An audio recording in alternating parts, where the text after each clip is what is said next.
UFC 297 was the most controversial card I've ever seen in my entire life.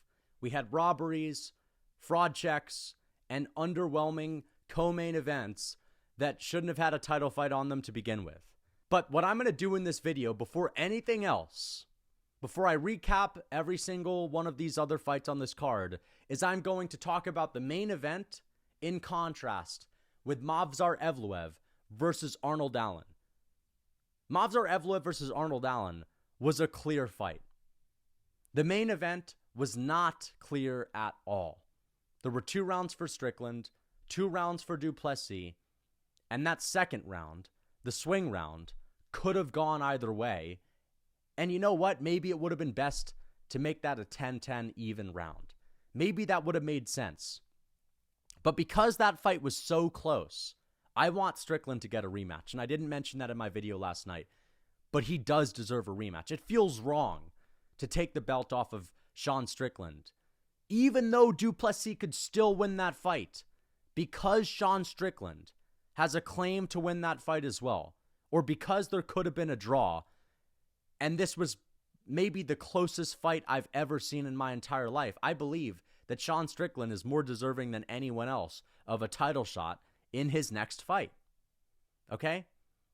But the point is, the main event, if you've rewatched it, because I know a lot of people are not going to actually rewatch it and they're just going to say that Strickland was robbed because he's their favorite fighter, or Dricus Du Plessis won, quit crying because Du Plessis is their favorite fighter. If you've actually rewatched the fight, it was not clear. Like it's just that close, and we rarely ever see that, which is why this one is particularly annoying to analyze, okay? But I have an obligation to the people watching this video, because I have a pretty decent following on YouTube. I have to rewatch these fights, and I have to look at them closely so that I actually know what the hell I'm talking about. And so I have rewatched the main event. It wasn't clear. All right. And I know we always say not all close fights are robberies, but it's annoying because every robbery actually is a close fight. But Arnold Allen and Movsar Evloev was clear. Arnold Allen was robbed. The way that we can tell is just by seeing who won the majority of the rounds, and you cannot give Movsar Evloev round 3 or round 1. Simple as that. Let's talk about round 1. For 3 minutes and 40 seconds, Arnold Allen pieces up Movsar Evloev. This is verifiable. You just have to rewatch the first round. It takes 5 minutes. Arnold Allen pieces up Movsar Evloev. He's landing upstairs with good jabs. He's landing big body shots. He's making Movsar Evloev miss. In the last minute of that round, where, I kid you not, there's probably like an 8 or 9 strike differential. There's a real significant strike difference between both guys. Allen is clearly ahead. At the last minute of that round, Evloev shoots a takedown. He's not able to establish control because Allen gets back up to his feet. Evloev returns him to the mat. Again, not able to do anything with it. Does no damage. Threatens no submissions. But either way, still nullifies Arnold Allen for at least a minute. But if you look at that, it's like, listen, the takedown can only really mean something if everything else is equal, right? It wasn't equal before the takedown. Allen was winning that round, clearly. He was out ahead by a good amount of strikes. You have to give him that round. The difference between this round and, for example, round 2 of Dricus Du Plessis and Sean Strickland, for example, where people were complaining about the takedown not meaning anything, is that if you take away the takedown in Dricus Du Plessis and Sean Strickland in their second round, everything's equal. And I'm still not even saying that Dricus Du Plessis wins that round clearly. It's still not clear. Because Dricus Du Plessis' takedown, again, it didn't really add much. You could still give that round to Sean Strickland. You could make that round a 10-10. You could give it to Dricus Du Plessis. The point that I'm making is that second round is not clear, whereas the first round for Evloev and Allen, it just is. And if people are saying that, quit coping, they haven't rewatched this fight, I guarantee it. The second round, Evloev clearly wins. He rocks up Arnold Allen. He hurts him. He gives him a black eye. No one's debating that round. You just can't. That's a clear Evloev round. Now we have a clean slate. Okay, it's 1-1 going into the third. I know a lot of people see someone like Evloev start to dominate the second, and even though Allen won the first, they're under the impression that Evloev is just winning now, even though we just have to take it round by round. Like, for example, I heard Dominic Cruz on commentary at the very start of the third round. Before anything happened, he said, Allen's going to have to get a finish here, when it was 1-1. I understand Allen looked tired in the second. I understand he got hurt. But that doesn't mean that Evloev's just 100% going to be given the third unless Allen gets a finish there. Okay? So let's talk about the third. Because for the first minute of that third round, Allen is actually winning. It surprised me. I thought he was going to lose the round, but he actually starts winning. He starts piecing up Evloev, outstriking him, outlanding him, landing flush combinations. He landed one really good three-piece combo that you will see if you rewatch that third round, where he lands like 3 good punches to the chin of Evloev, right? He's also landing body shots and just good jabs upstairs. And then there's a moment where they get into some kind of grappling exchange, and Allen clips Evloev with 4 flush knees to the chin. Every single one of those knees were legal, okay? I understand there's this rule where if you're a grappler, all you have to do is just graze the floor with your hand in order to be a downed opponent to save yourself from taking damage. First of all, that rule is insane. It should be eradicated. It's ridiculous. But let's just say that it exists because we can't pretend that it doesn't. Evloev is not a grounded opponent. His hands were not on the mat. His palms were not on the mat when he was getting hit with those knees. A few of those knees landed when he didn't even have a single hand touching the mat. Like, he was actually in the air. Even though his hands were only a couple of inches in the air above the canvas, they were in the air when he was getting hit with those knees. A couple of the knees landed where Evloev had his fingers on the mat, but they weren't planted. If your palms aren't there, you're technically not a grounded opponent. And of course, before the knees landed, Allen was out ahead on strikes. Then he lands the knees. They all land flush. They do damage. They even cut Evloev open. And so we have to take that into account, right? Evloev doesn't do anything major at the end of the round. He doesn't make a rally to really win it back in his favor. The round ends. Allen wins the third. There's no argument for Evloev winning the third round. So the first round is clear. The third round is clear. The second round is Evloev's, but it's still 2-1. Arnold Allen should have won that fight. He got robbed. It was competitive. As I say all the time, all robberies are, for the most part, usually competitive. But it was a clear fight where Allen should have gotten his hand raised. Unlike the main event, where it just was not clear. That was much, much closer and much harder to score. So it's just a little bit strange, you know what I mean? Because one of the things that I'm noticing these days, despite us having a damage-based scoring system, which should be the case because this is fighting, it's not fucking jiu-jitsu or grappling. We should have a damage-based scoring system, and we do. And for a few years, that's how fights were being scored. Like in 2020, 2019, 2021, judges were giving fighters rounds even if they got controlled for the majority of those rounds. But for whatever reason, I'm starting to see judges give guys rounds based on control time, even if they're getting outstruck. And it's starting to confuse me a little bit because they're consistently starting to go in the favor of control. We saw it with Evloev and Allen, where they're going against the scoring system.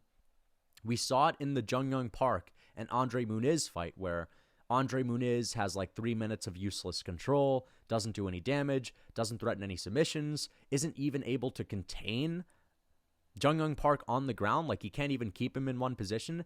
And then at the end of the round, for a minute, Jung Young Park viciously beats him, pummels him into the canvas with ground and pound, does all the damage, but because he got controlled, he loses the round. I keep seeing this more often than not. So I think fighters are going to have to take into account that the judges are starting to truly favor control.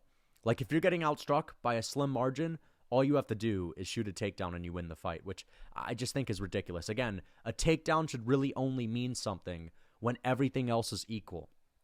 Let's say there's no damage done in a round, or maybe someone just lands one strike on their opponent, but then they get taken down and controlled the entire round. Well, of course, the control has to mean something when there's like hardly any damage being done. But if everything's equal, I guess maybe a takedown makes a difference. But if someone's getting outstruck and they land a takedown and they get like 30 seconds of control time, you can't give them the round. You just can't. This is fighting, man. Okay? Also, of course, we got to get rid of that knees to a grounded opponent rule, because I'm tired of seeing these grapplers just get these loopholes, or, they're able to get out of a tricky situation just by touching the floor. I mean, it's pathetic, okay? Now, we didn't even see that actually be brought into the equation in Allen and Evloev because there wasn't a point deducted. But just in general, the UFC needs to get rid of it. They really do. And it's difficult for them to do that because if they were to just change the rules, then they wouldn't be able to go to like 90% of the places that they put on events in. That's why we see ONE FC, which is the one promotion that does allow knees to a grounded opponent. They can't go to most states in the U.S. When they come to the U.S., they go to Colorado because that's the only commission that allows it. So the UFC needs to just start to convince these commissions to allow that rule. Either way, it's very clear to me that Allen should have won that fight, but Evloev still looked good. Allen looked good. We need to just understand that Arnold Allen isn't this low output guy anymore with shitty cardio because he won the 3rd round against Evloev. He arguably won the 5th round against Max Holloway if you rewatch that as well, and he threw about 250 strikes against Max.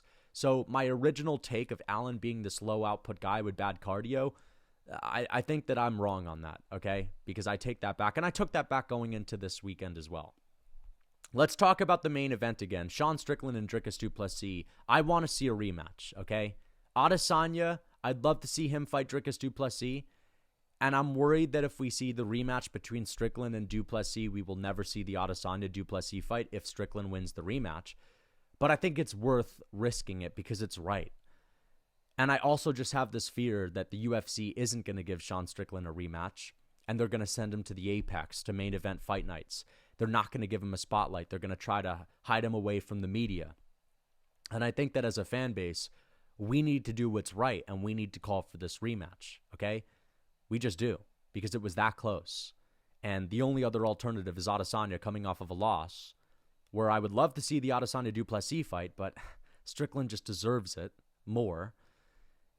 And the other alternative is Khamzat Chimaev, who couldn't even beat Kamaru Usman, who lost 2 out of 3 rounds to Kamaru Usman after having an entire year and a half off to prepare for a new division.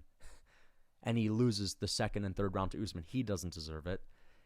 The other guy would be Jared Cannonier, but I mean, I'm sorry, Sean Strickland, who arguably won against Dricus du Plessis, or at least should have been given a draw, deserves it more than Jared Cannonier. Strickland should walk right back into a title shot. Let's make that happen.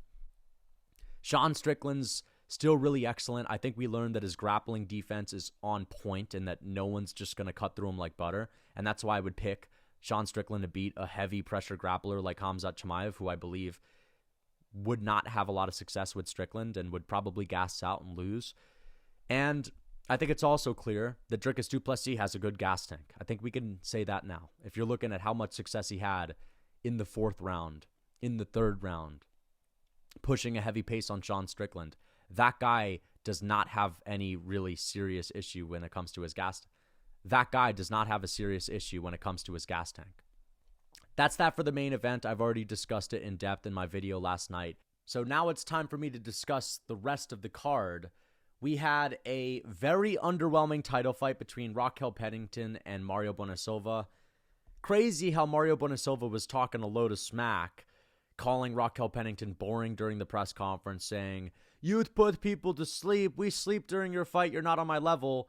But then Mario Bonasilva's the one going out here trying to make this like a Holly Holm style clinch fest. So I was kind of happy that Pennington won, just because Mario Bonasilva was talking a lot in the build-up to this.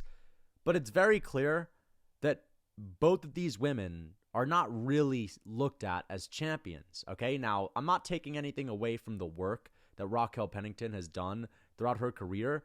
The UFC should have done a tournament in this division where they let everyone at the top fight it out for at least a year, maybe a year and a half, until you have someone or 1 or 2 girls that truly stand out, okay, that have finally built somewhat of a name for themselves, and then you can make a title fight.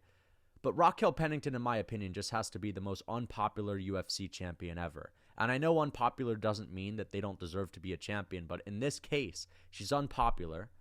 This was an incredibly boring fight. And she probably loses to Juliana Pena, and we just know she would get obliterated by an Amanda Nunes. Amanda Nunes was in the crowd laughing at this performance, licking her chops, knowing that even without training, she could probably beat both of these girls.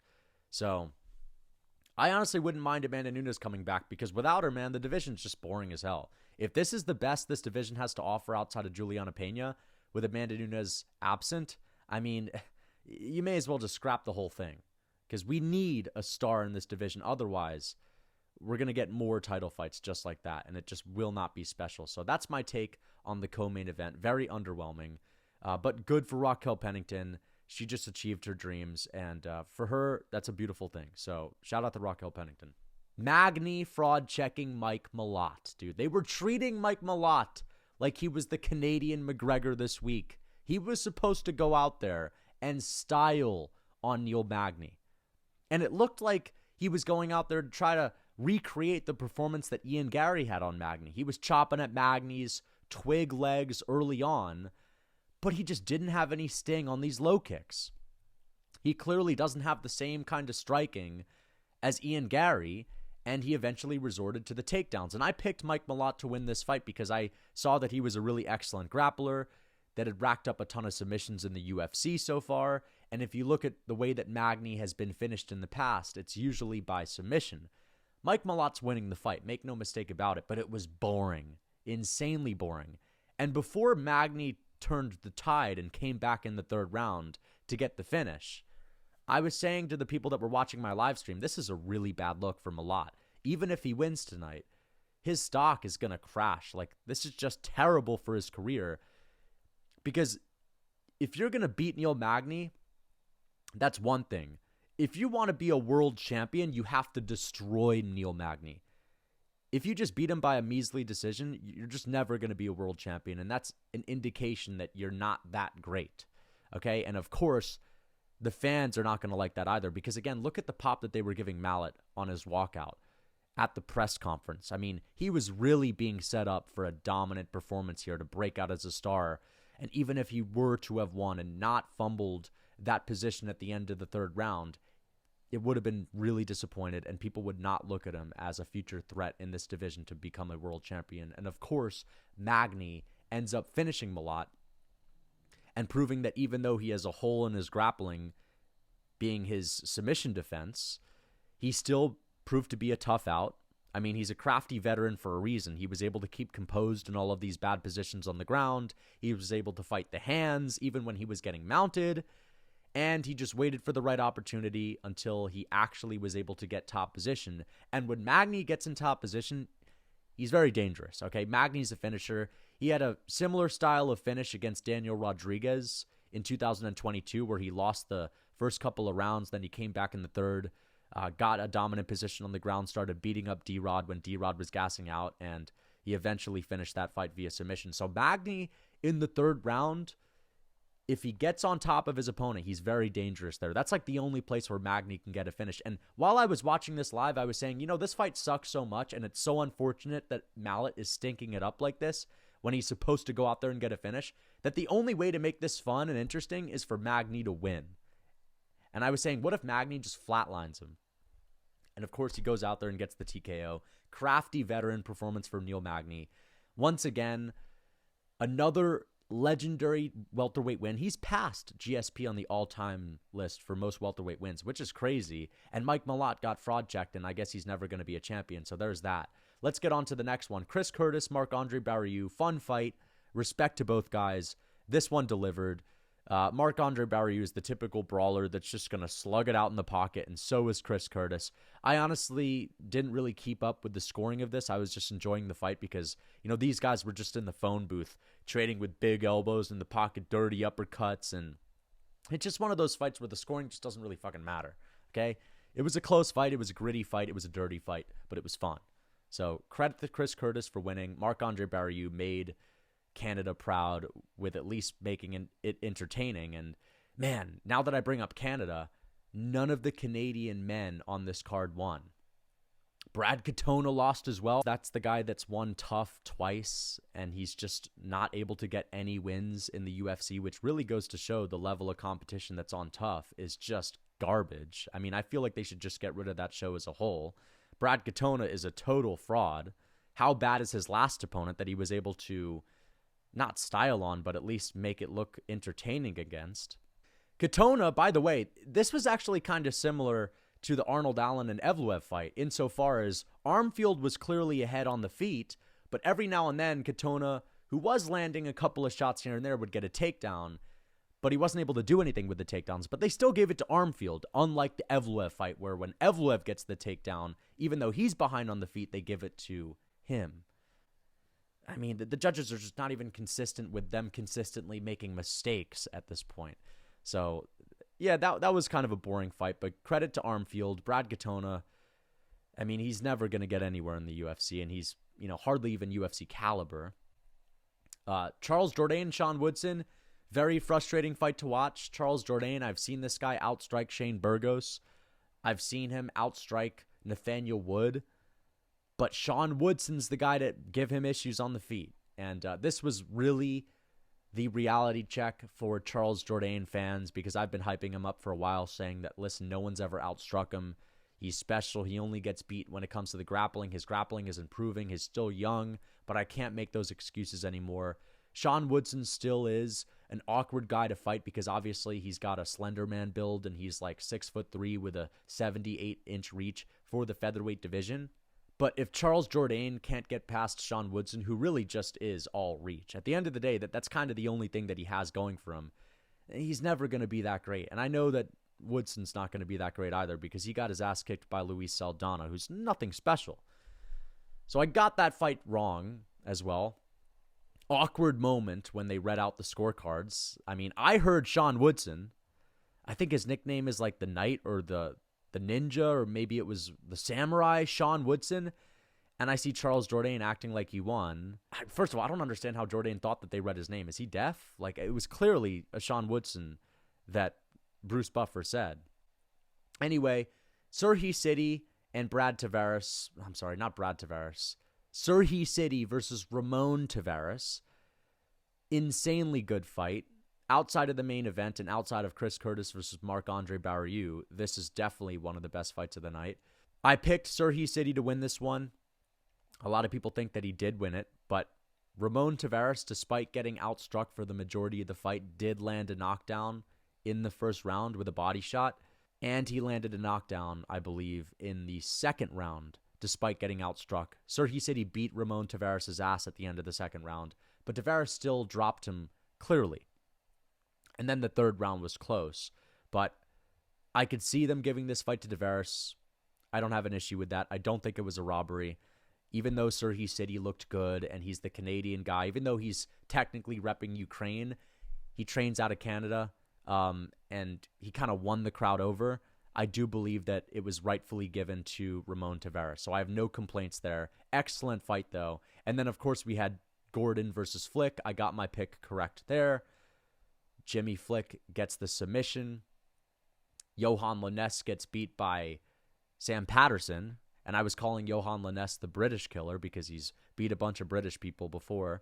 And I was thinking that Patterson, a guy that got flatlined in his UFC debut, wouldn't be able to take a shot. But credit to him, he mixed in the grappling. And that's a guy with a good submission game. He imposed his will where he was able to take the route of least resistance. And he made it work. So good win for Sam Patterson. Good win for Jimmy Flick and Ramon Tavares. I'm a big fan of Ramon Tavares and Serhi City. But let's not forget the Ramon missed weight too. And if you miss weight, that improves your chin. Okay, you don't have to cut those extra pounds. So a little bit of a stain on that win. But either way, this was a decent card.